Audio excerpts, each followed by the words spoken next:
বিসমিল্লাহির রহমানির রহিম। সুপ্রিয় শিক্ষার্থী বন্ধুরা, আসসালামু আলাইকুম। পিটিএইচ অনলাইন ক্লাসে সবাইকে স্বাগত জানাচ্ছি। আমাদের আলোচনার বিষয় বৃত্ত, আজকে তৃতীয় পর্ব। তো চলো তৃতীয় পর্বে কি আছে দেখা যাক। দেখো, প্রথমে দেয়া আছে বৃত্তের কেন্দ্র এবং ব্যাস ভিন্ন জ্যায়ের মধ্যবিন্দুর সংযোজক রেখা ওই জ্যায়ের উপর লম্ব। তো আমি প্রথমে একটা বৃত্ত এঁকে নিচ্ছি। দেখো,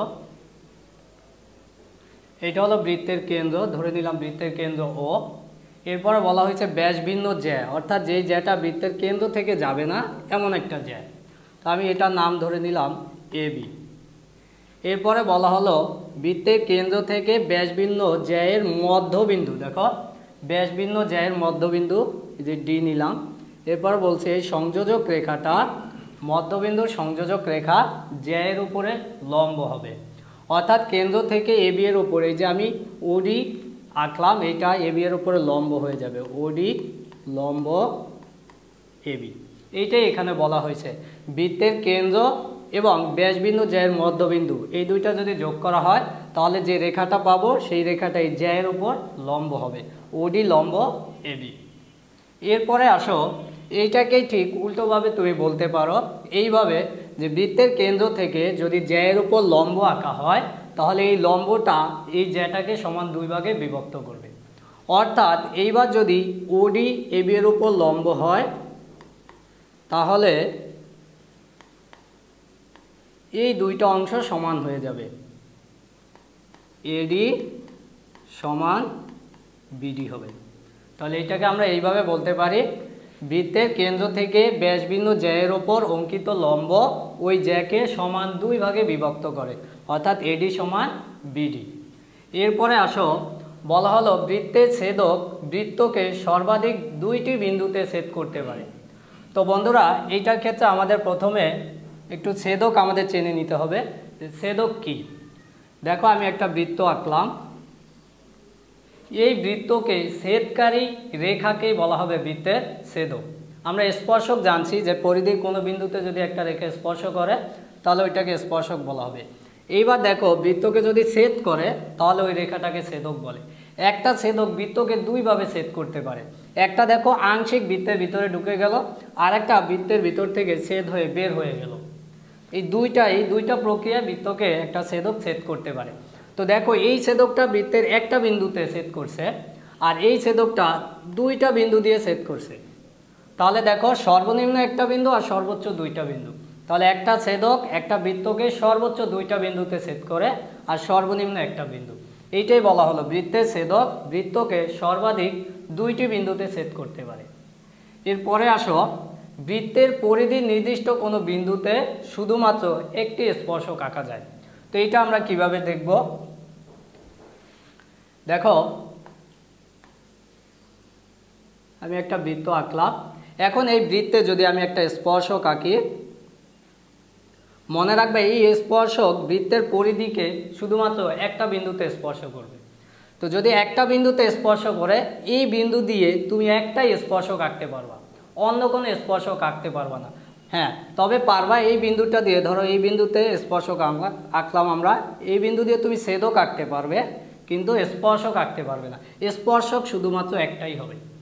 তো মনে রাখবা, বৃত্তের পরিধির একটা বিন্দুতে শুধুমাত্র একটি স্পর্শক আঁকা যায়।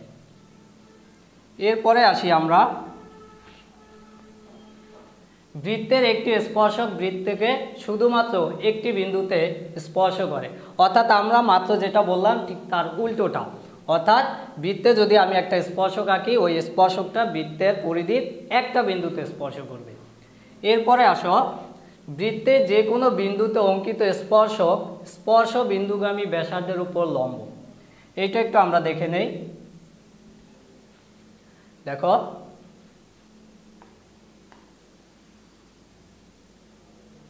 এইটা ছিল আমাদের বৃত্ত। এখন এই বৃত্তে কি করতে হবে? একটি স্পর্শ আঁকতে হবে। তো আমি একটা স্পর্শক আঁকলাম, এই বিন্দুতে স্পর্শক আঁকলাম, এটা বৃত্তের কেন্দ্র ও। আর এ বি স্পর্শক আঁকলাম, এই স্পর্শকটা ডি বিন্দুতে। এরপরে কি বলা হলো, যে স্পর্শ বিন্দুগামী ব্যাসার্ধ, অর্থাৎ এখান থেকে তুমি এই ব্যাসার্ধটা এঁকে দিবা। তাহলে কি হবে, এই স্পর্শকটা এবি স্পর্শকটা এই ব্যাসার্ধের উপর লম্ব হবে, অর্থাৎ এইটার মানও 90 ডিগ্রি, এইটার মানও 90 ডিগ্রি হবে। তুমি এইভাবে লিখতে পারবে ওডি লম্ব এবি, অথবা তুমি লিখতে পারো এবি লম্ব ওডি। অর্থাৎ বৃত্তে যদি তুমি স্পর্শক আঁকো তাহলে স্পর্শ বিন্দুগামী যে ব্যাসার্ধটা, এই ব্যাসার্ধ এবং স্পর্শক এদের মাঝে সম্পর্ক হলো 90 ডিগ্রি বা লম্ব, একটা আরেকটার লম্ব হবে। এরপরে দেখো বৃত্তের বহিস্থ কোনো বিন্দু থেকে ওই বৃত্তে সর্বাধিক 2টি স্পর্শক আঁকা যায়। এইটা আমরা দেখে নিচ্ছি। এইটা ধরো একটা বৃত্ত, এই বৃত্তের কেন্দ্র ও, আর এইটা ধরো বহিস্থ একটা বিন্দু পি বিন্দু ধরলাম। তো এই পি বিন্দু দিয়ে এই বৃত্তে কয়টা স্পর্শক আঁকতে পারবো?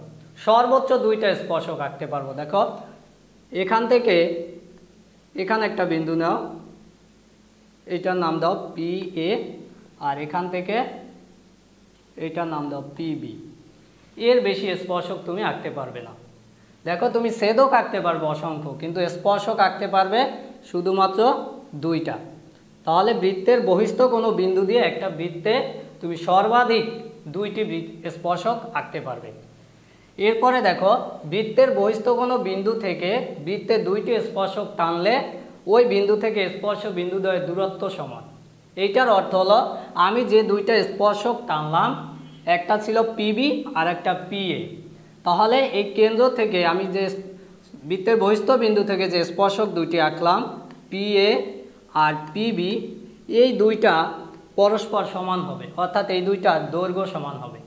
বৃত্তের বহিস্থ কোনো বিন্দু থেকে বৃত্তের উপর যদি 2টা স্পর্শক আঁকি তাহলে স্পর্শক 2টার দৈর্ঘ্য সমান হবে। এরপরে আমাদের আছে বন্ধুরা, দেখো যে 2টি বৃত্ত পরস্পর বহিঃস্পর্শ অথবা অন্তঃস্পর্শ করলে স্পর্শ বিন্দুতে একটি মাত্র সাধারণ স্পর্শক থাকবে।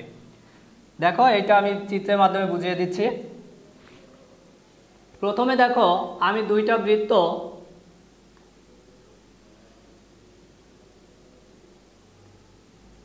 তোমরা চিত্রটা কম্পাসের সাহায্যে সুন্দর করে এঁকে নিবে। তো এখানে 2টা বৃত্ত আছে, দেখো ও কেন্দ্র বিশিষ্ট একটা বৃত্ত আর এইটার নাম দিলাম আমি পি কেন্দ্র বিশিষ্ট একটা বৃত্ত। তো এই 2টা বৃত্ত পরস্পরকে একটা বিন্দুতে স্পর্শ করতে পারবে। ধরো এখানে ডি বিন্দুতে স্পর্শ করলো, এই বিন্দুটা ডি, তাহলে আমরা জানি যে একটা বিন্দুতে একটা মাত্র স্পর্শক আঁকা যায়। তো এই 2টা বৃত্ত যেহেতু একটা বিন্দুতে স্পর্শ করছে, তাই এই বিন্দু দিয়ে আমরা শুধুমাত্র একটা স্পর্শক আঁকতে পারবো। এটার নাম দাও তুমি এম এন। তাহলে এই স্পর্শকটাকেই বলা হবে সাধারণ স্পর্শক। তো তোমরা মনে রাখবে 2টা বৃত্ত বহিস্থভাবে যদি স্পর্শ করে তাহলে স্পর্শ বিন্দুতে একটি সাধারণ স্পর্শক আঁকতে পারবে। অনুরূপভাবে 2টা বৃত্ত যদি অন্তস্থভাবে স্পর্শ করে, ধরো ও কেন্দ্র বিশিষ্ট এই একটা বৃত্ত আর একটা বৃত্ত ধরো পি কেন্দ্র বিশিষ্ট এই একটা বৃত্ত, ধরো এই 2টা বৃত্ত কিন্তু একটা বিন্দুতে স্পর্শ করছে। তো তোমরা জানো একটা বিন্দুতে একটি মাত্র স্পর্শক আঁকা যায়। তো এইটাও যদি ডি বিন্দু হয়, দেখো এই ডি বিন্দুতে তুমি একটা স্পর্শক টানতে পারবে। তাহলে বহিঃস্পর্শ করুক আর অন্তঃস্পর্শ করুক, আমরা স্পর্শক অর্থাৎ সাধারণ স্পর্শক একটাই পাবো। 2টার ক্ষেত্রে একটি সাধারণ স্পর্শক থাকবে। এরপরে আসি, 2টি বৃত্ত পরস্পরকে অন্তঃস্পর্শ বা বহিঃস্পর্শ করলে এদের কেন্দ্রদ্বয় এবং স্পর্শ বিন্দু সমরেখ হবে। এটা দিয়ে আমরা কি বুঝলাম? দেখো এইটা ছিল বৃত্তের কেন্দ্র, এইটা ছিল অপর বৃত্তের কেন্দ্র, এইটা ছিল স্পর্শ বিন্দু। এই 3টাকে যদি তুমি যোগ করে দাও তাহলে দেখবে একটা সরলরেখা পাবে, অর্থাৎ 3টা বিন্দুই একটা সরলরেখার উপরে অবস্থিত। তো এইরকম যদি অসংখ্য বিন্দু একটা সরলরেখার উপর অবস্থিত হয় তাহলে ওই বিন্দুগুলিকে বলা হয় সমরেখ। তাহলে দেখো 2টা বৃত্ত বহিঃস্পর্শ করলে বৃত্তদ্বয় কেন্দ্র এবং স্পর্শ বিন্দু সমরেখ। অনুরূপভাবে যদি তুমি এইটার কথা চিন্তা করো, এইটাও ঠিক একই জিনিস হবে। আমরা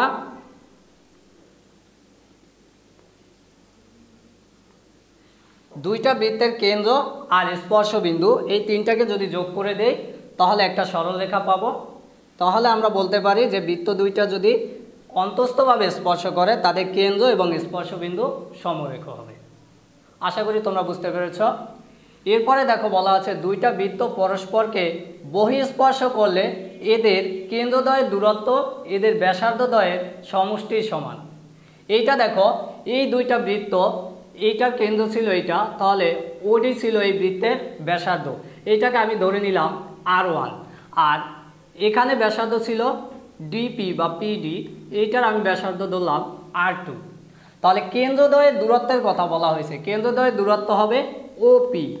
তাহলে ওপি সমান কি হবে? এই বৃত্ত দুইটার ব্যাসার্ধের যোগফল, অর্থাৎ R1 প্লাস R2। তো মনে রাখবে, দুইটা বৃত্ত বহিস্থভাবে যদি স্পর্শ করে তাহলে তাদের কেন্দ্রদ্বয়ের মধ্যবর্তী দূরত্ব হবে তাদের ব্যাসার্ধদ্বয়ের সমষ্টি বা যোগফলের সমান। অনুরূপভাবে পরেরটা দেখো, যদি দুইটা বৃত্ত অন্তস্থভাবে স্পর্শ করে সেই ক্ষেত্রে দেখো, এইটা ছিল প্রথম বৃত্তের ব্যাসার্ধ ওডি, এইটাকে আমরা R1 ধরলাম। আর দ্বিতীয় বৃত্তের ব্যাসার্ধ পিডি, এইটাকে আমরা R2 ধরলাম। তাহলে কেন্দ্রদ্বয়ের দূরত্ব কি তোমরা বুঝতে পারতেছো, ও থেকে পি, অর্থাৎ ওপি কেন্দ্রদ্বয়ের দূরত্ব।